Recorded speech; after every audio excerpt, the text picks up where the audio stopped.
My name is Judas, a name that has become synonymous with unfaithful, miser, betrayer. Who names their children Judas anymore? I was named after one of the greatest Jewish leaders in history, none other than Judas Maccabeus, a warrior priest who just a few generations ago led the people to victory over their Syrian overlords. They called him a Messiah. I was born to look for a Messiah, maybe even help out the next one.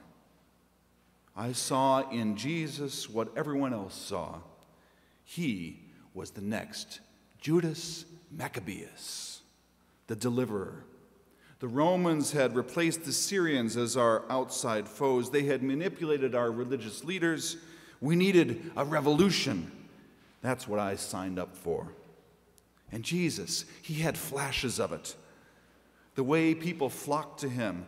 They were hungry for new leadership, hungry for restoring holiness, righteousness, fairness. I loved it when he used the poor and the outcasts as object lessons. Eschewing religious customs, he touched lepers, welcomed women into his inner circle, declared that we ought to be suspicious of authority figures. I loved it when he said that we are to be wise as serpents and gentle as doves. He had that way about him. We all knew he was gearing up for the revolution. He even went to Jerusalem like a military Messiah, and the whole crowd surrounded him and declared him as such, waving palm branches. And then he went to the Temple Mount and turned over the tables and the money changers on the temple steps. That's a more provocative thing than preaching ever is. People love their money more than they love their religion. Some people were scared, but most of us, we were thrilled. We were ready to take the next step. But he didn't hold up his end of the bargain. He went back to his teaching and his healing and his gentleness. He returned to talking in those maddening riddles. He who seeks to save his life will lose it, and she who loses her life will save it. How are we supposed to get anything done with that kind of talk? I had followed him for 3 years, and I didn't think I had another 3 years of living on the run in me. So, I forced his hand. Now, Luke and John will tell you that Satan entered me, forcing me to do what I did. Now, there's a plea I'd love to cop.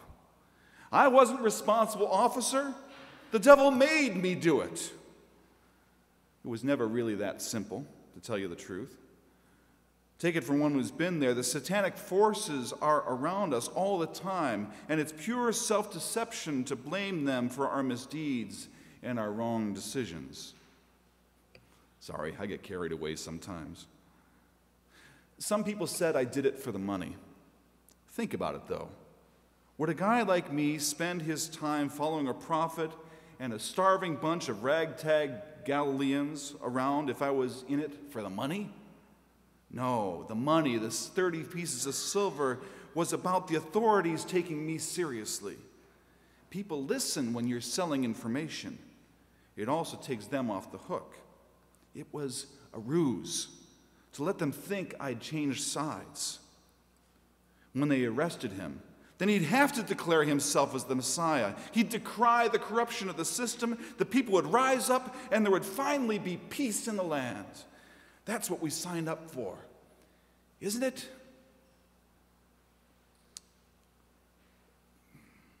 But it didn't work out as I planned. I never thought Jesus would let it get to this. I thought the other disciples would rise up, that the people would rise up. Instead, Jesus and Judas were crucified. It was never about the money. It was always about the movement. Funny, Jesus said it was about the movement too. That it wasn't about him. It was about people taking up their own mantle. their own mantle. Their own mantle of godly authority and using it for good. Honestly, that's what I thought I was doing. One of the last things he said before he died was, "Forgive them, for they don't know what they're doing." Was he talking about the Romans, the executioners, the priests, the crowds? Or was he talking about me? I wonder.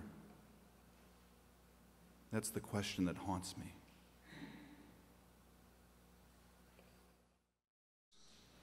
Perhaps in order to spur on the revolution he was anxious to see.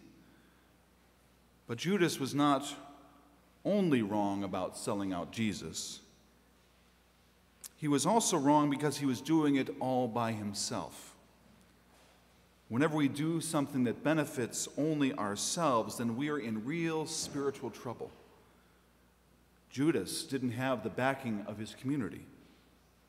When we work by ourselves or for ourselves, we're often weak and ineffective. But when we pull together and work together, then amazing things begin to happen. Throughout this season of Lent, we've been looking at our temptations. We've looked at the temptations in the wilderness of our lives. We've looked at the temptations of religious authority. We've looked at the temptations of political authority. We've even looked at the temptation of revenge. Today, we look at the temptation of money. And we don't do this just because it's about tax time. We don't do it because it's the time when our legislature is in a fix about funding and spending. We don't do it even because it's Commitment Sunday, and we really do need to know how much we will have in our budget for the coming year. We look at the temptation of money because it's a spiritual issue that all of us confront. We are tempted. We worry about whether we're going to have enough. And when we put our trust in money, it becomes a demigod. And we're tempted to make money our focus, our savior, our deity. Our response to that temptation makes all the difference in the world. Money is a tempting commodity these days. Our elected officials have been absolutely apoplectic about how to cut spending without raising revenue, as if raising money for needed programs and services is the root of all evil. It's not the root of all evil, of course. The love of money is the root of all evil, says the Apostle Paul. The lifting up of money as an idol, the elevating it to a sacred cow, spending more time thinking about money than thinking about justice and reconciliation and God's work in the world, that's the root of all evil. And the church is the antidote, or at least it ought to be. It's not the antidote in that we will stop thinking about money. It's the antidote because it's the church's responsibility to point out the injustices in the system, to advocate for the poor and the needy, and then to do something about it. Think about this. The top 1% of the U.S. population made 25% of the income last year. But not only that, this same 1% also controls 40% of the wealth, and it paid the smallest proportion of its income in taxes than all the rest of us. The middle class is disappearing. According to the ABC missionary Dan Buttry, CEO compensation in 2010 was up by 27%. That's why we have to cut back on all those pesky worker benefits. The income transfer from the poorest sectors of our society to the wealthiest continues and has been the norm for the past 30 years. What's really happening in our national and state budget battles are who to take care of, the rich or the poor. It's that simple.